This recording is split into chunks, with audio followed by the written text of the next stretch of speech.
Les invito a abrir sus Biblias en esta mañana en la primera carta del apóstol Pedro, en el capítulo 5. Quisiera compartir con ustedes hoy el plan de Dios para el cuidado de su iglesia. Y adecuado a nuestra necesidad en este tiempo. Quisiera que leamos estos 4 versículos, que tengamos luego una pequeña introducción y podamos ver lo que nos dice su palabra. 1 Pedro capítulo 5, versículos 1 al 4.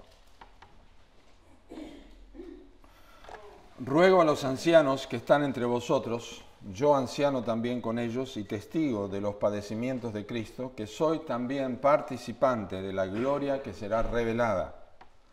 Apacentad la grey de Dios que está entre vosotros, cuidando de ella no por fuerza, sino voluntariamente, no por ganancia deshonesta, sino con ánimo pronto, no como teniendo señorío sobre los que están a vuestro cuidado, sino siendo ejemplos de la grey. Y cuando aparezca el príncipe de los pastores, vosotros recibiréis la corona incorruptible de gloria.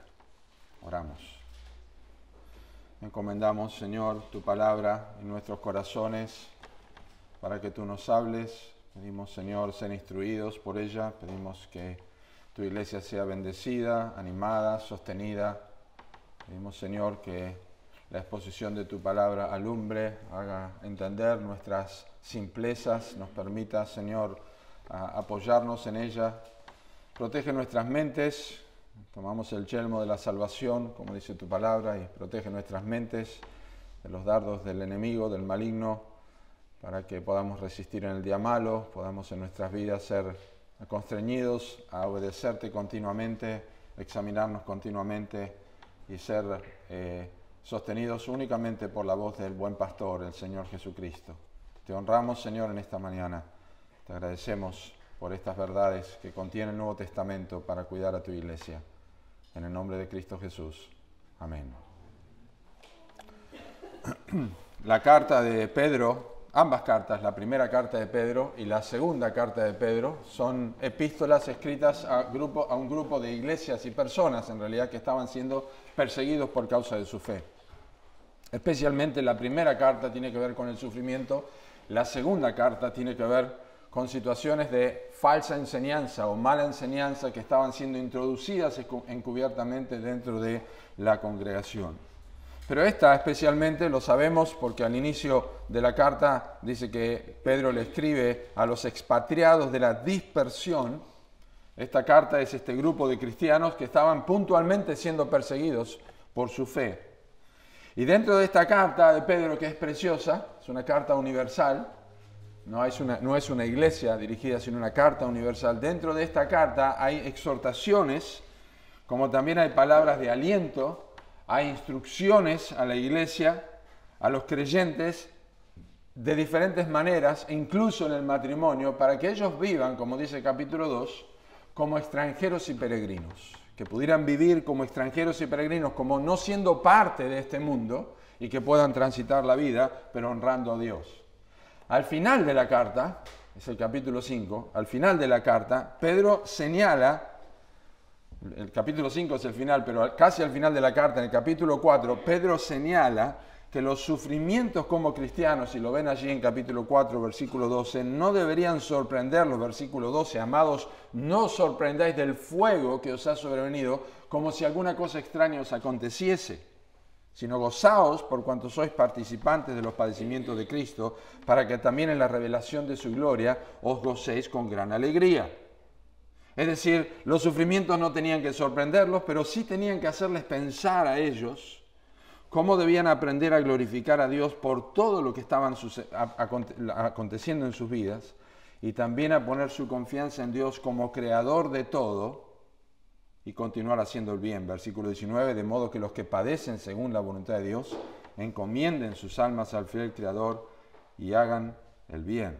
Y es acá, en este momento, donde Pedro introduce un ruego que en realidad es una exhortación de cómo debe ser cuidada la iglesia.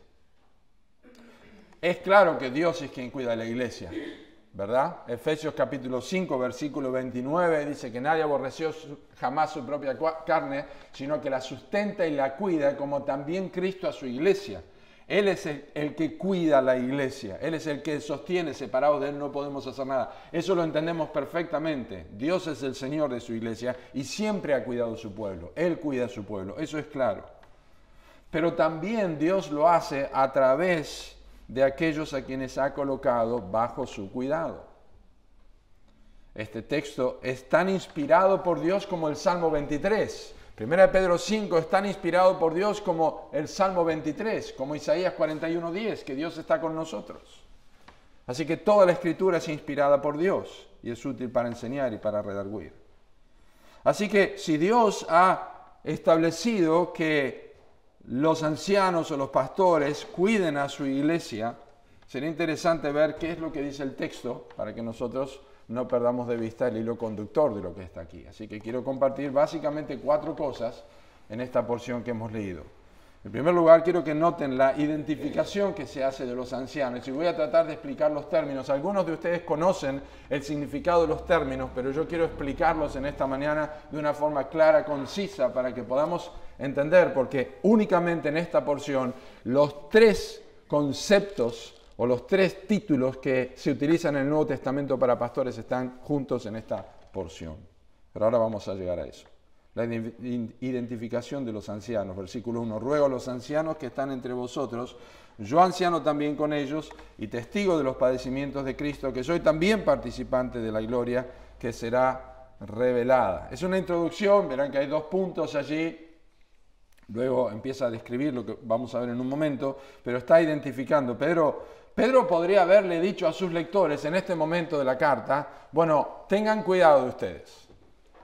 Tengan cuidado de ustedes mismos. De hecho, Pablo lo dice a Timoteo, que tiene que cuidarse de sí mismo. Es muy extraño, porque si Dios tiene que cuidarnos, ¿por qué tengo que cuidarme de mí mismo? Bueno, obviamente habla de velar y de cuidar la vida espiritual, y como nosotros lo sabemos, a través de los medios de gracia. Pero Pedro podría en este momento haberles dicho, ustedes tienen que cuidarse porque todo lo que está pasando, tienen que cuidarse. Sin embargo, no hace eso Pedro. Como dije, es obvio que cada creyente debe velar por su fe, debe leer las Escrituras, debe orar, debe congregar, escuchar la palabra de Dios, tener comunión, confesar el pecado. Pero en vez de decirles que ellos deben cuidarse, introduce el tema de los ancianos como un asunto, diríamos que es clave para la iglesia. Recuerden por favor que la iglesia está perseguida, está en sufrimiento y este es un punto clave para la iglesia. No habría razón de mencionar estas cosas si Pedro, el Espíritu Santo, no creyera que es tan importante para la congregación entender este punto. Así que lo que hace Pedro en esta identificación de los ancianos es presentar una exhortación. Nosotros tenemos la palabra ruego en español, pero la palabra... En realidad el tema es una exhortación, porque eso es lo que dice la palabra. En otras versiones de la Biblia lo pueden ver también. Es una exhortación.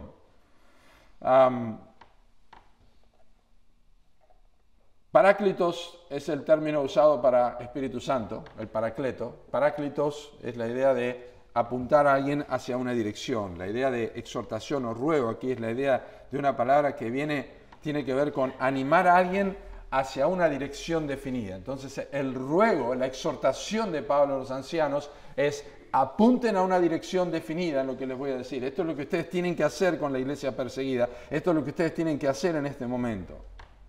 Es decir, los ancianos de la iglesia, conforme a la exhortación de Pedro, que ni siquiera habla de ser apóstol, que podría presentarse como apóstol, se dice yo anciano también con ellos, es que los ancianos de la iglesia deben tener en claro hacia dónde dirigen su atención y ministerio y cómo lo hacen. Ese es el punto. Quiero que tengan concentración, les ruego a los ancianos, les ruego, tengan concentración, miren hacia dónde van. Yo anciano también con ustedes, yo soy testigo de los padecimientos de Cristo. Es una exhortación, la identificación de los ancianos, y también es un asunto fundamental. Porque el plan de Dios para su iglesia es el gobierno de ancianos. Los ancianos son dados por Dios a la iglesia, ancianos o pastores, ya vamos a llegar a los términos, en unos segundos ya se los voy a explicar, pero los ancianos son dados por Dios a la iglesia. Dice Efesios capítulo 4, versículo 11, hablando de Cristo, y Él mismo constituyó a unos apóstoles, a otros profetas, a otros evangelistas, a otros pastores y maestros. Los ancianos son dados por Dios a la iglesia. Y aquí es donde quiero que veamos que es fundamental, porque hay 3 palabras en el Nuevo Testamento para identificar a los ancianos o a los pastores. Hay 3 palabras, son intercambiables, pero en el contexto en que es utilizada tiene un propósito especial de enseñar algo. O sea, no son 3 palabras distintas, pero son usadas de una manera correcta, de una manera eficiente en cada lugar.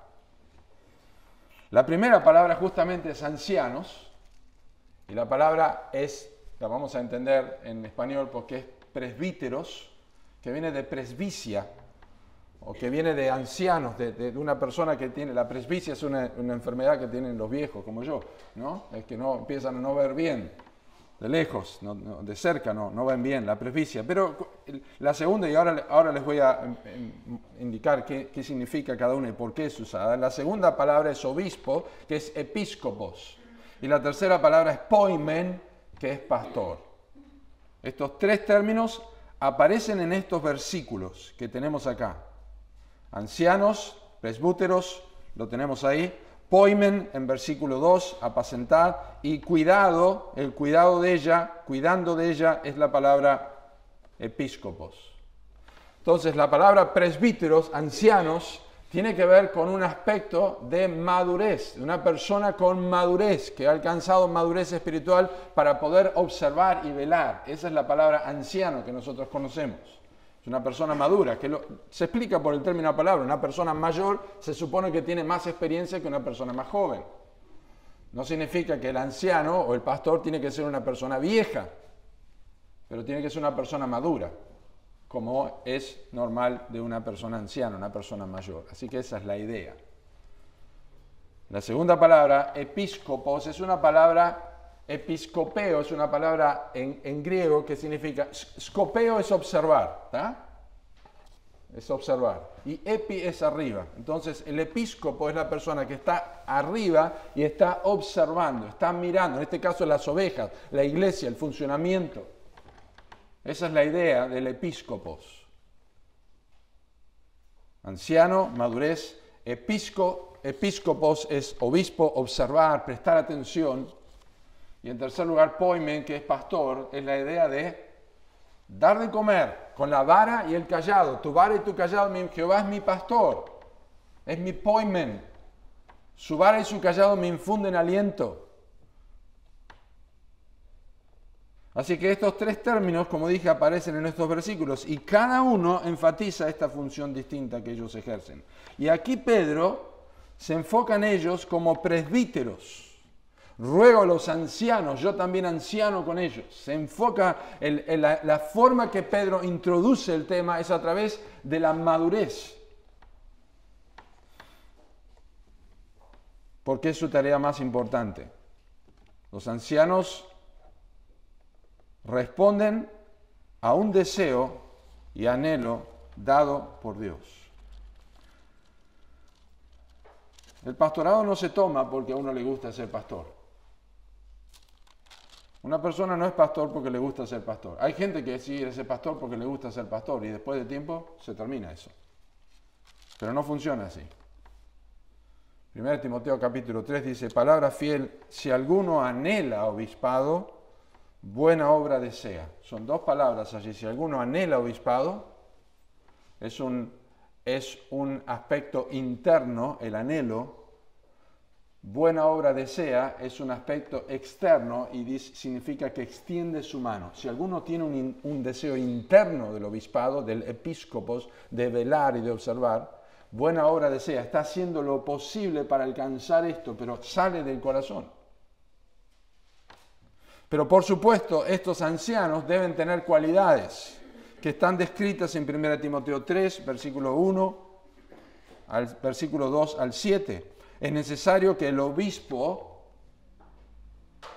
sea irreprensible, marido de una sola mujer, sobrio, prudente, decoroso, hospedador, apto para enseñar, no dado al vino, no pendenciero, no codicioso de ganancias deshonestas, sino amable, apacible, no avaro, que gobierna bien su casa, que tenga a sus hijos en sujeción, con toda honestidad, pues el que no sabe gobernar su propia casa, ¿cómo cuidará la iglesia de Dios? No un neófito, no sea que envaneciéndose caiga en la condenación del diablo.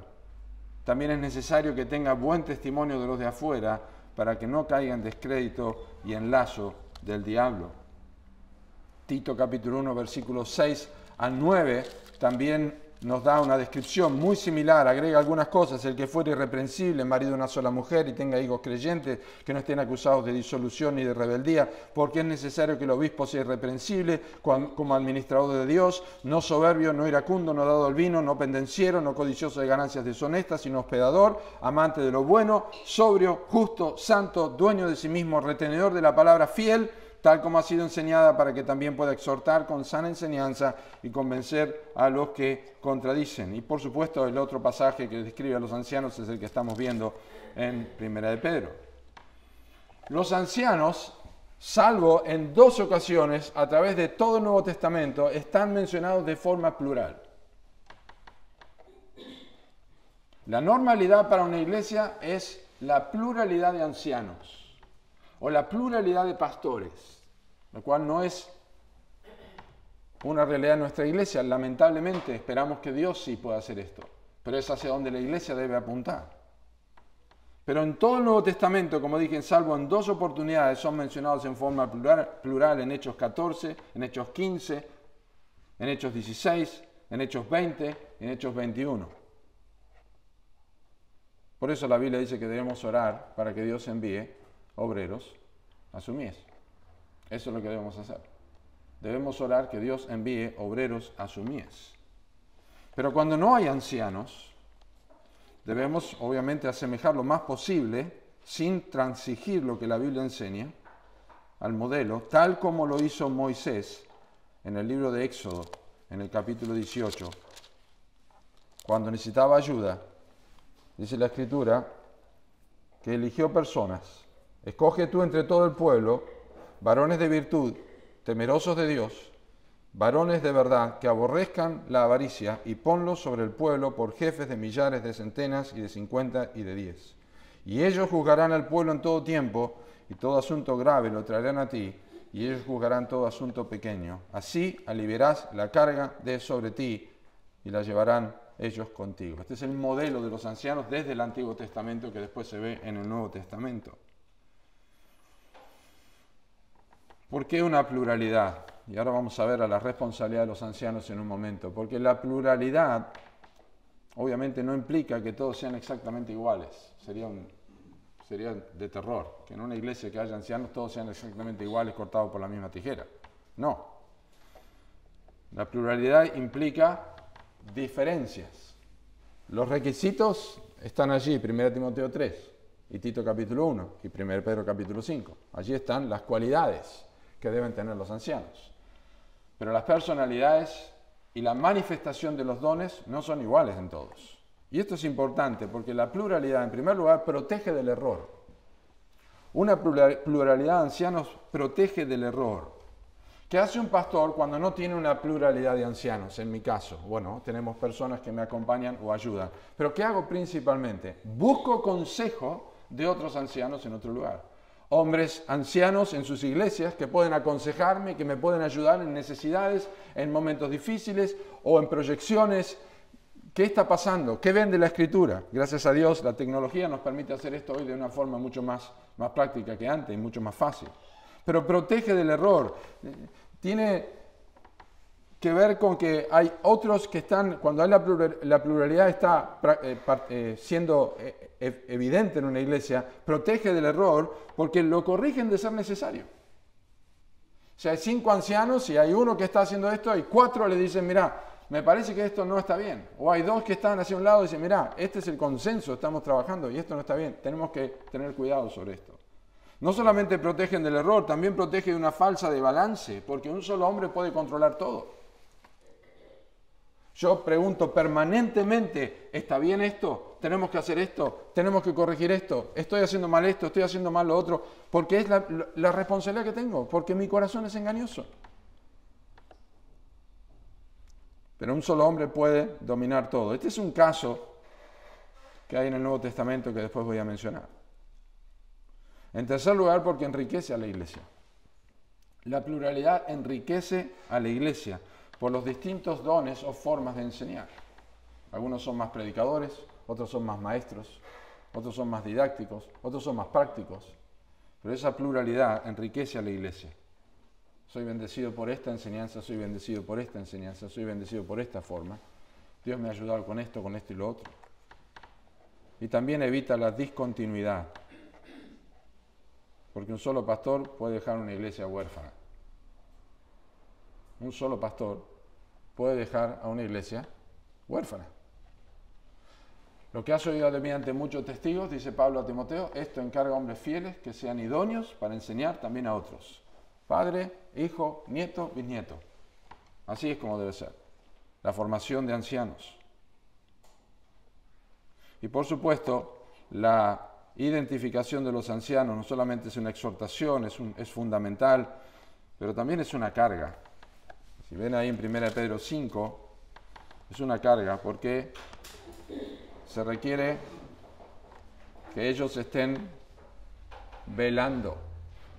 Ahora vamos a ver que esto entra dentro de la responsabilidad. Tienen que velar, es decir, una persona que está velando está despierta. Dice la Escritura en Hebreos capítulo 13, obedeced a vuestros pastores y sujetaos a ellos, porque se les da la gana, porque tienen personalidad fuerte, porque si no les va a pegar un reto, o si no lo va a poner en custodia. No, dice, porque ellos velan por vuestras almas, y añade, como quienes han de dar cuenta. Como quienes han de dar cuenta para que lo hagan con alegría y no quejándose, porque esto no os es provechoso. Si ellos se quejan, dice el autor de Hebreos, si los ancianos se quejan en su ministerio, el que no tiene provecho es el que está siendo pastoreado. Deben velar. Se requiere que los pastores estén velando, pero también se requiere que sean fieles. Fidelidad comprobable, fidelidad evidente, no impecabilidad. Dice la Escritura, así pues, téngannos los hombres por servidores de Cristo y administradores de Dios. Se requiere que sean hallados fieles. Ahora bien, se requiere de los administradores que cada uno sea hallado fiel. Es una gran carga. Porque el pecado de un pastor no es el pecado delante de Dios, pero no afecta como el pecado de otras personas. No lo hace. Santiago lo dice, no os hagáis maestros muchos de vosotros, sabiendo que recibiréis mayor condenación. Es una carga. Ahora sí, quiero que observen en versículos 2 y 3 la responsabilidad de los ancianos. La primera palabra que tenemos allí es poimen, pastoreen, apacentar la grey de Dios. Apacentar la grey de Dios significa, traducido coloquialmente, es pastoreen el rebaño de Dios. Dios ve su iglesia como un rebaño. Así lo vio al pueblo de Israel también, como rebaños de ovejas. De hecho, Isaías dice que nosotros nos descarriamos como ovejas. Los hombres son considerados como ovejas porque somos torpes. Las ovejas son torpes. Somos torpes. Necesitamos a alguien que nos cuide, alguien que nos guíe. Por eso el pastor no es el pastor con mayúscula, porque también es torpe. También es una oveja. Por eso aparece el príncipe de los pastores en versículo 4. Pero pastorear el rebaño de Dios. Ellos tienen una responsabilidad local. Observen, apacentar la grey de Dios que está entre vosotros. Yo no me voy a meter en la iglesia del pastor Salcedo. No me voy a meter en la iglesia de Puerto Madryn o del pastor Peralta en Bahía Blanca. Me pueden preguntar, me pueden pedir un consejo. Podemos charlar sobre situaciones en la iglesia, sobre cómo encarar el ministerio, pero yo no me puedo meter porque no es mi iglesia. el rebaño que está entre vosotros.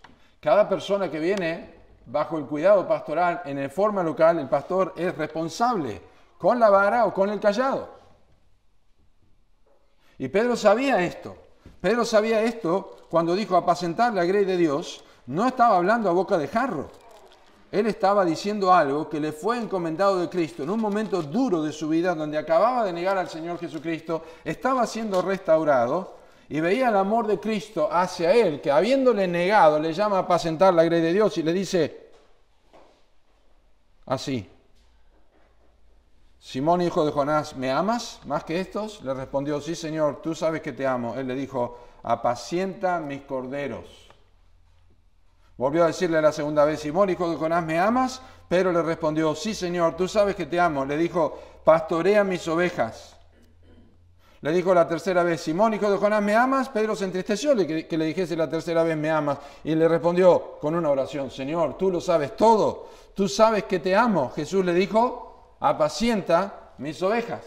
La relación entre el apacentamiento de un pastor para las ovejas es directamente proporcional al amor que tiene a Dios y a Cristo. Y esto hace que tenga que apacentar de la forma que tenga que apacentar a su iglesia. Porque va a rendir cuentas. Debe alimentar al rebaño de Dios. Observen, apacentar la grey de Dios, no la grey tuya.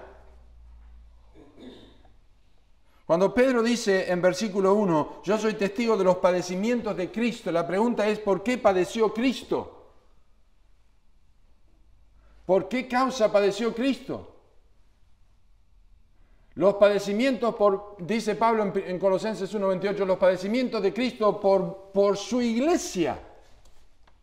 Hechos capítulo 20, versículo 28, la iglesia que él ganó por su propia sangre. Yo no compré la iglesia. La iglesia no me pertenece. El cuerpo local de Cristo no me pertenece. Yo no soy quien para darle órdenes a Dios. Yo tengo que obedecer lo que la Biblia enseña. La responsabilidad principal es enseñar la palabra de Dios, porque las ovejas, el apacentamiento, que es la enseñanza, las ovejas, Cristo dijo: mis ovejas oyen mi voz. ¿Cómo puede un pastor hacer oír la voz de Cristo? Únicamente a través de una exposición sana de las Escrituras.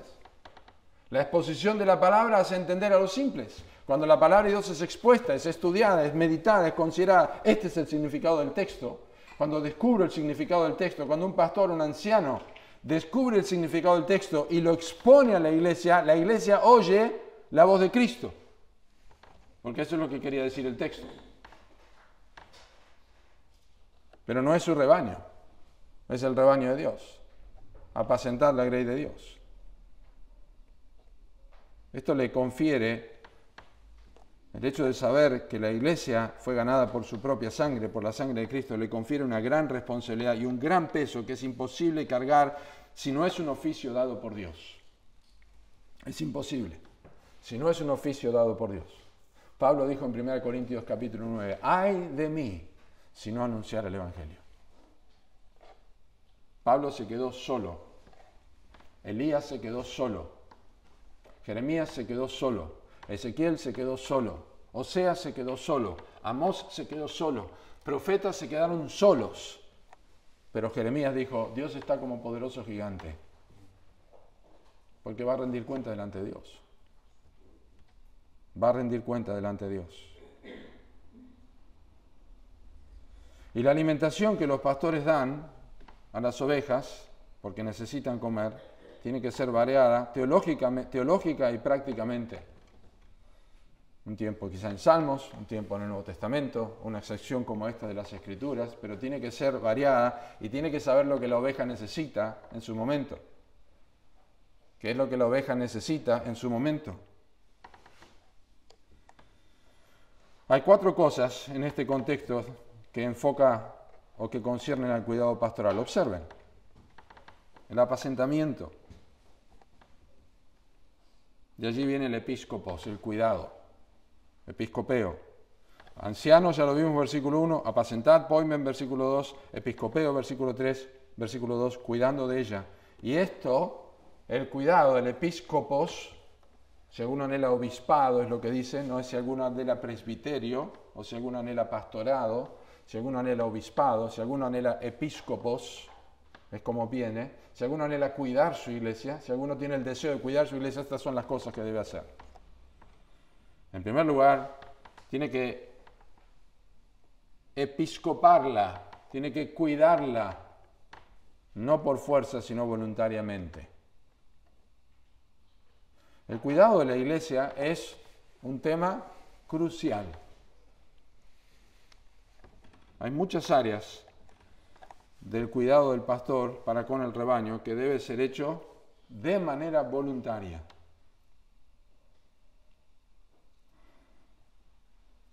En primer lugar, debe cuidar la enseñanza. Primera de Pedro capítulo 4, primera de Timoteo capítulo 4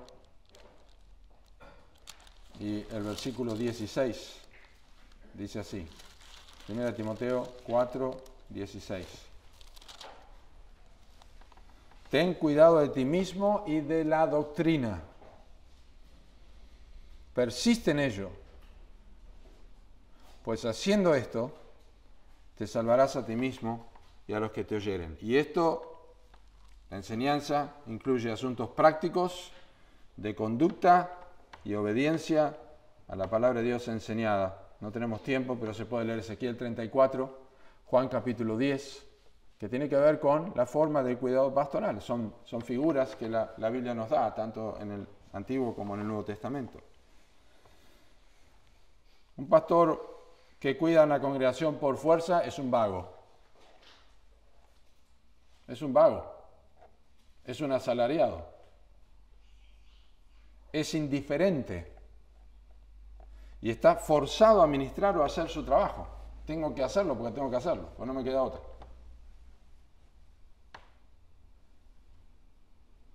Pero dice que tiene que ser, el cuidado no puede ser como un vago, no puede ser como una persona indiferente, como una persona forzada a ministrar, sino que tiene que ser voluntariamente. La disposición voluntaria de un pastor responde principalmente a la convicción de su llamado. Porque hay sobradas evidencias que los pastores no la pasan bien siempre. No son reyes, son pastores.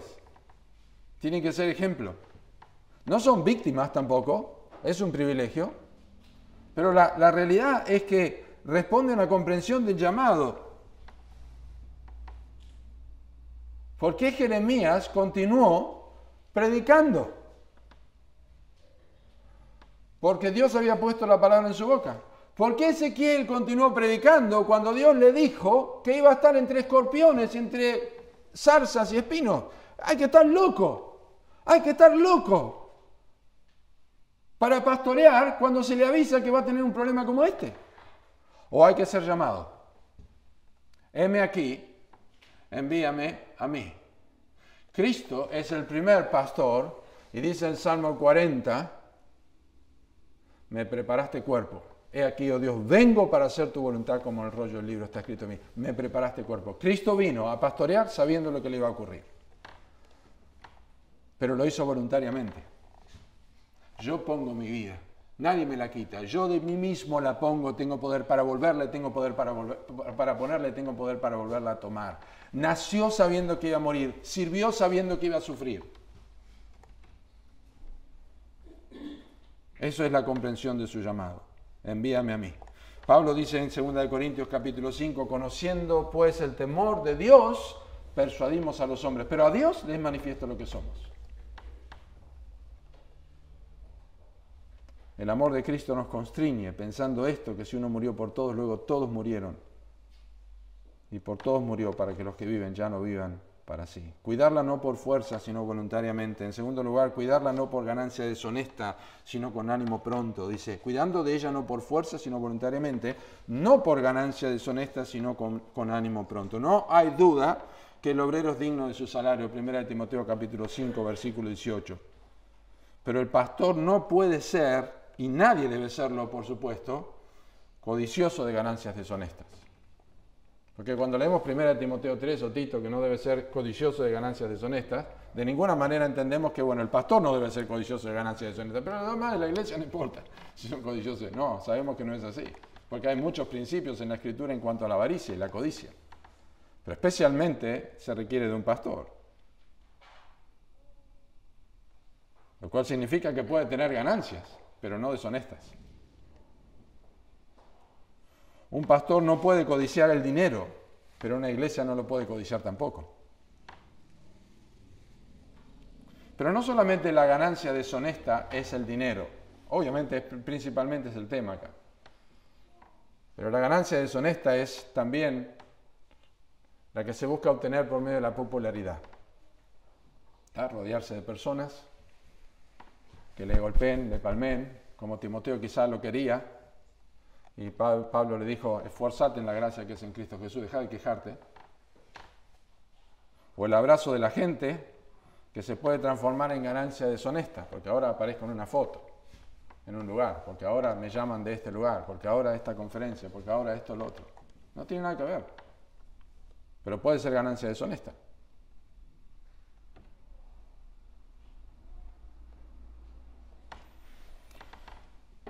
En el texto Pedro contrasta la ganancia deshonesta con otra cosa, porque aquí hay características negativas y positivas, si las notaron. Podríamos haber tomado todas las positivas y todas las negativas. Yo estoy tomando como el texto está. No esto, pero esto. Entonces el texto contrasta la ganancia deshonesta con el ánimo pronto. El ánimo pronto está o se hace presente otra vez cuando el pastor no olvida quién y para qué lo llamó. ¿Quién y para qué lo llamó? Me es impuesta necesidad, dijo Pablo. Me es impuesta necesidad. Y es la diferencia, la ganancia deshonesta o el ánimo pronto es la diferencia entre el chico que tiene que sacar la basura en la noche o que tiene que ir a jugar el partido que le gusta, fútbol, básquet, lo que sea. El ánimo que tiene. Para sacar la basura no es lo mismo que para ir a jugar un partido. ¿Te das cuenta? Hay muchos pastores que sirven sacando la basura. Pero queremos pastores que sirvan yendo a jugar el partido que más les gusta. Esa es la diferencia de tener ánimo pronto. En tercer lugar, cuidarla no como teniendo señorío. No como teniendo señorío sobre los que están a vuestro cuidado, sino siendo ejemplos de la grey. Dios ha llamado a pastores y no ha llamado a autócratas y dictadores. Un ejemplo de esto en la Escritura es un hombre a quien Juan, el apóstol Juan, reprendió en tercera de Juan, llamado Diótrefes. Tercera de Juan, versículos 9 y 10, porque es un solo capítulo, dice, yo he escrito a la iglesia, pero Diótrefes, al cual le gusta tener el primer lugar entre ellos, no nos recibe. Por esta causa, si yo fuera, recordaré las obras que hace, parloteando con palabras malignas contra nosotros, y no contento con estas cosas, no recibe a los hermanos, y a los que quieren recibirlos se lo prohíbe, y los expulsa de la iglesia. Este es Diótrefes. Personas opresivas, demagogia, que son inaccesibles, duros, infunden miedo en lugar de una personalidad atractiva y que genera confianza, son accesibles. Iglesias donde se hace solamente lo que el pastor dice. Es horrible eso.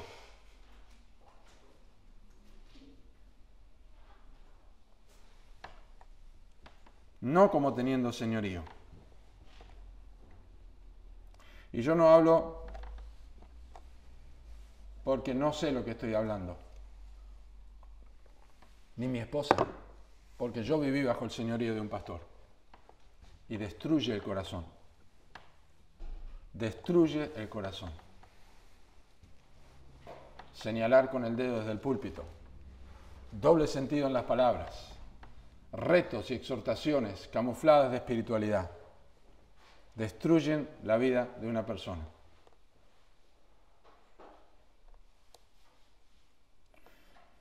Y en cuarto lugar, tiene que cuidarla siendo ejemplo.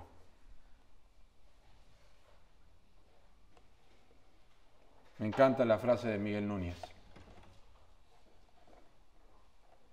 Él dijo, si mi reputación no me defiende, no tengo nada que defender. Y no hay duda que este es un aspecto fundamental de parte de los ancianos. El ejemplo. El pastor debe ser un tipo a seguir. ¿Saben por qué digo un tipo a seguir? Porque la palabra ejemplo es la palabra tipo. Es como la máquina de escribir. ¡Pac! Deja un ejemplo. Deja una pisada. Es como el padre que toma a su niño y lo pone sobre sus pies y camina y va marcándole los pasos que debe dar. Esa es la idea del ejemplo. El Señor Jesucristo dejó básicamente la marca del ejemplo que debían tener aquellos que eran sus siervos. Y dijo así: sabéis que los gobernantes de las naciones se enseñorean de ellas y los que son grandes ejercen sobre ellas potestad. Mas entre vosotros no será así, sino que el que quiera hacerse grande entre vosotros será vuestro servidor. Y el que quiera ser el primero entre vosotros será vuestro siervo. Entre vosotros no será así. No. Ustedes tienen que ser ejemplo.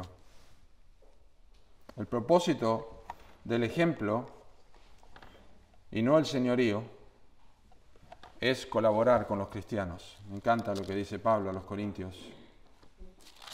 En 2 Corintios 1:24. Dice, no que nos enseñoreemos de vuestra fe, sino que colaboramos para vuestro gozo, porque por la fe estáis firmes. Somos colaboradores, pero no nos enseñoreamos de la fe. ¿Saben cuántas personas quedan estigmatizadas por un mal ejemplo, por un mal pastoreo? Hasta su conducta, hasta su inclinación, es como que quedan sensibles a estas cosas, quedan sensibles a un señorío, quedan sensibles a una opresión pastoral en sus vidas, hasta el vocabulario está manchado por esto.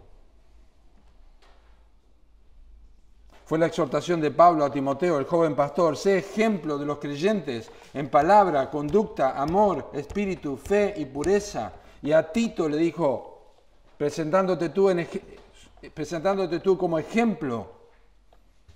Pablo mismo da una extensa lista de características ejemplares a los tesalonicenses. Cada vez que leo esta porción, digo, Señor, ayúdame o sacame.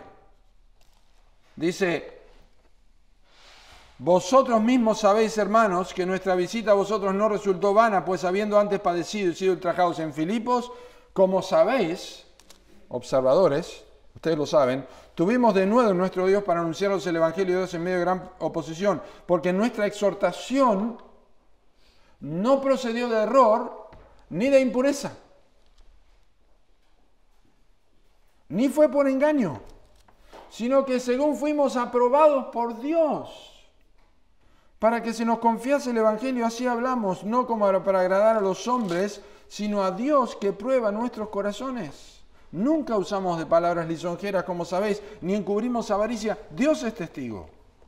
Ni buscamos gloria de los hombres, ni de vosotros, ni de otros, aunque podíamos seros cara como apóstoles de Cristo. Soy apóstol, cuidadito, a ver si se ponen las pilas. Eso es lo que está diciendo Pablo, no hace eso. Antes fuimos tiernos entre vosotros, como la nodriza que cuida con ternura a sus propios hijos. Tan grande es nuestro afecto por vosotros que hubiéramos querido entregaros no solo el Evangelio de Dios, sino también nuestras propias vidas. Porque habéis llegado a sernos muy queridos, porque os acordáis, hermanos. Observación empírica, ellos vieron. Os acordáis, hermanos, de nuestro trabajo y fatiga, como trabajando de noche y de día, para no ser gravosos a ninguno de vosotros, os predicamos el Evangelio de Dios. Vosotros sois testigos, y Dios también de cuán santa, justa y reprensible nos hemos comportado con vosotros, los creyentes. A los tesalonicenses les dice en su segunda carta, en capítulo 3, versículo 7, vosotros mismos sabéis. Cuando lean tesalonicenses la próxima vez, con un lápiz, marquen la palabra sabéis, Está repetido un montón de veces. Como sabéis, vosotros mismos sabéis de qué manera debéis imitarnos, pues nosotros no anduvimos desordenadamente entre vosotros, ni comimos el pan de balde de nadie, sino que trabajamos con afán y fatiga día y noche para no ser gravosos a ninguno de vosotros, no porque no tuviésemos derecho, sino por daros nosotros mismos un ejemplo para que nos imitaseis. Y fue su introducción, el apóstol Pablo, cuando llamó a los ancianos de Éfeso. Quizá algunos de ellos se desviaron después porque Pablo le escribe a Timoteo en Éfeso, hombres como Himeneo y Fileto, que engañaron, se desviaron. Quizá estaban entre estos hombres a quienes Pablo llamó para dar su discurso de despedida. Y cuando los llama a la playa, allí en Mileto, a los ancianos de la iglesia, vinieron a él, les dijo esto: vosotros sabéis. Hay que tener mucha seguridad para decir esto. Vosotros sabéis. Escuchen, ¿cómo me he comportado entre vosotros todo el tiempo? Bye. Todo el tiempo. Desde el primer día que entré en Asia. Vaya, yo no puedo tomar ese texto en forma literal para mi vida. Desde el primer día que estoy acá. Pero ese es el ejemplo de los ancianos. Y hasta el versículo 38 de Hechos 20, Pablo da una descripción de su comportamiento que incluyó lágrimas. Así que estas son las características o la responsabilidad de los ancianos.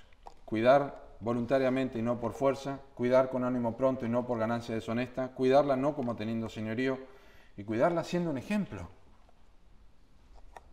Y finalmente, en tercer lugar, le dije que eran 4 cosas, pero son tres cosas.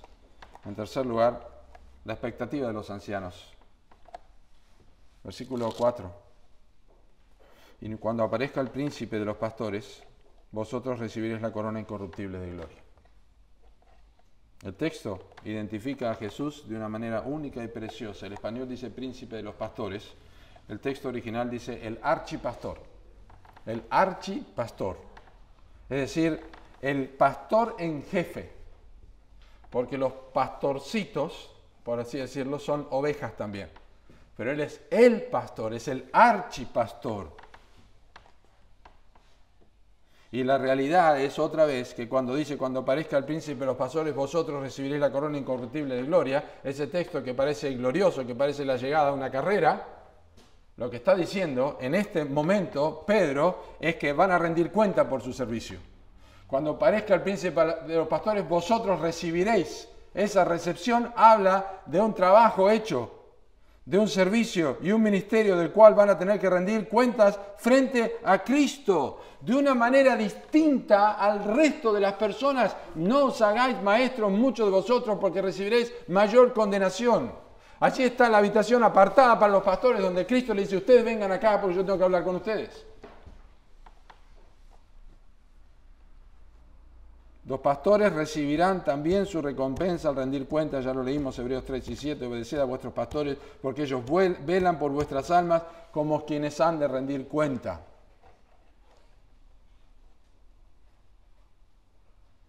Y no es fácil. Es fácil encomendar a un hermano, pero es difícil llamar la atención a un hermano. Pero si velan por las almas, lo harán. Lo harán. Y esto le agrega mucho peso a cada decisión y cada enfoque ministerial, porque pastorean la iglesia que es del archipastor, no es mía, ni es tuya. Y si hay una cosa que puede mantenernos en constancia y dirección a cualquier anciano, a pesar de cualquier situación que enfrente, es esta realidad de que va a rendir cuentas ante el príncipe de los pastores. Conclusión: ¿cómo cuida Dios de su iglesia? Principalmente a través del pastoreo de los ancianos que Dios ha dado a cada iglesia local. Eso es lo que dice el texto que acabo de enseñar. La responsabilidad que tienen es tan grande que solamente la van a llevar adelante quienes tengan un llamado y un don pastoral que Cristo le ha dado. Los pastores no son infalibles, son pecadores, perdonados por la gracia de Dios, pero deben ser ejemplares para beneficio de la Iglesia de Cristo y el crecimiento de aquellos a quienes Dios puso bajo su cuidado, que es la grey de Dios que está entre vosotros. Ser miembro de una iglesia local es, entre otras cosas, y termino con esto, colocarse voluntariamente bajo el cuidado y dirección de aquellos a quien Dios ha llamado para que los cuiden.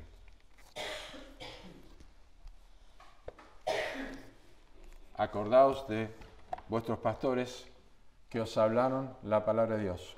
Y dice, considerad cuál haya sido el resultado de su conducta e imitad su fe. ¿Sabes lo que está diciendo allí? De ninguna forma, sigan como perritos falderos a un pastor. De ninguna manera. Consideren cuál es el resultado de su conducta, pero imiten su fe. Tienen que recordar lo que han aprendido de la palabra de Dios. Si se ha enseñado la palabra de Dios fielmente, acuérdense de esto. Observen si la vida de los ancianos coincide con lo que enseñan, imiten su fe, punto aparte. Ese es el cuidado que tenemos que tener. Es tan cierto y tan importante obedecer como Juan 3:16. Como Romanos 3:23, como Efesios 5:18, como 2 Corintios 5:17. Es la misma escritura inspirada por Dios. Amada iglesia, el pastoreo es cuidado.